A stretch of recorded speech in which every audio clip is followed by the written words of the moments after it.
Hello everyone and welcome to my channel, and today I will be reading a Neuvillette listener by me. So let's get into it. The air felt heavy in the room, the kind of silence that lingered, broken only by the soft rustle of fabric and the distant sound of water flowing outside the window. You shifted uncomfortably in the bed, the crisp sheets crinkling under your touch. Everything had felt so different now. The world you had once known, now consumed by darkness. Your heart clenched in your chest, and you bit your lip, trying to keep the tears from falling. It had only been a few days since the accident, a mission gone wrong, a misstep in battle, and suddenly everything was black. You had hoped it was temporary, that maybe once the swelling in your head went down, you would see again.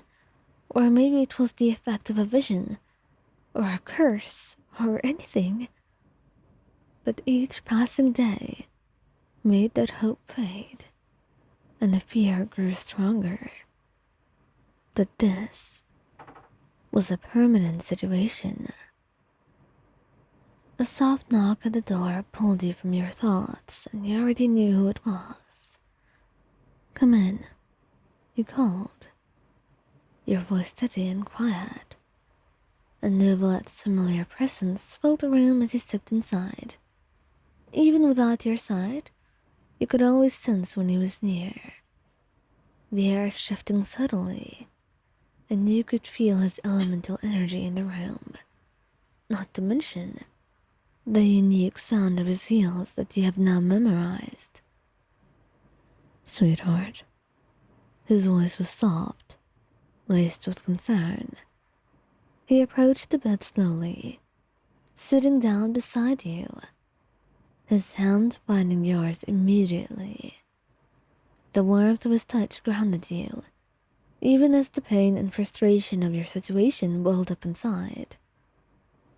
"How are you feeling today?"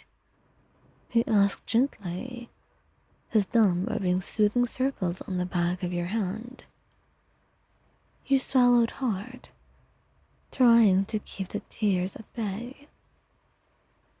"Just the same as last time," he whispered, voice barely above a breath.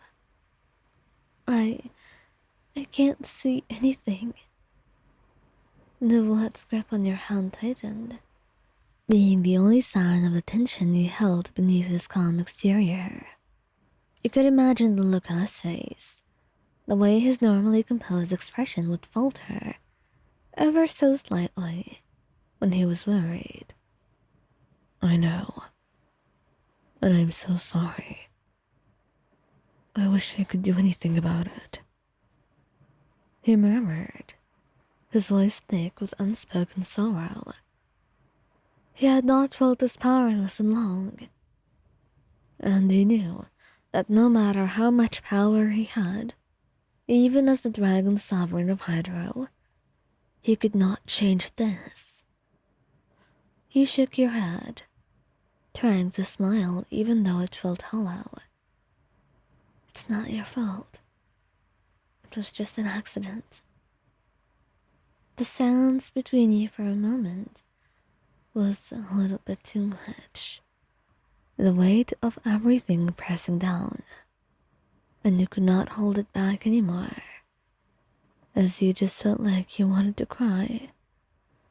It was a little bit too much for you, and your shoulders shook, the tears finally spilling over.